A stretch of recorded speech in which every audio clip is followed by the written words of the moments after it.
전해드린 대로 윤석열 대통령의 미국 국빈 방문, 한미 정상회담을 2주 앞두고 돌발 악재가 생겼습니다.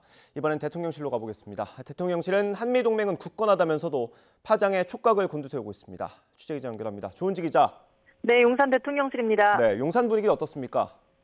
네, 윤석열 대통령의 미국 국빈 방문이 2주 앞으로 다가온 상황에서 대통령실은 신중한 분위기 속에 감청 의혹 파장에 촉각을 곤두세우고 있습니다. 일단 의혹이 처음 불거진 어제 조태용 신임 국가안보실장 주재 회의에서 대응 방안을 논의했고 윤석열 대통령도 관련 보고를 받고 잘 살펴보라는 취지의 지시를 내렸습니다.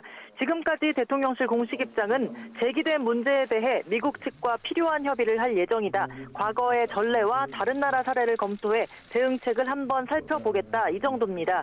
사실관계를 파악하기 위해 먼저 미국과 소통이 필요하다는 취지고요. 미국 국방부와 법무부의 조사 결과를 지켜보겠다는 흐름입니다.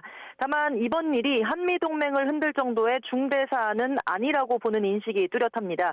복수의 대통령실 고위 관계자는 YTN에 일정 부분 외교적 조치는 할 수 있겠지만 국익이 손상될 정도의 강력한 수준이 되진 않을 거라고 입을 모았습니다.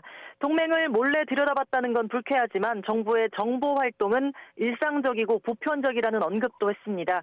우리도 90년대 미 해군 정보분석관인 한국계 미국인 로버트 김을 통해 미국 기밀 정보를 받았고 지난 2011년에는 국가정보원 직원들이 인도네시아 특사단 호텔방에 잠입해 논란이 된 적이 있다고 예를 들었습니다. 하지만 두 사례와 달리 이번 사안은 신호정보인 시긴트, 즉 도감청을 통한 것으로 알려졌고요. 여기에 사퇴하기는 했지만 우리나라 외교안보 사령탑이었던 김성한 전 안보실장을 대상으로 한 데다 정보 수집 장소도 미국 본토가 아닌 국내라는 점에서 동맹국으로서 적극적인 대응을 요구하는 여론은 들끓을 수밖에 없어 보입니다. 감청 대상자로 지목된 당사자들에 대한 확인 작업도 벌여야 할 것으로 보이고요. 내부 보안 점검을 포함한 자체 대응 방안도 고심하는 분위기입니다.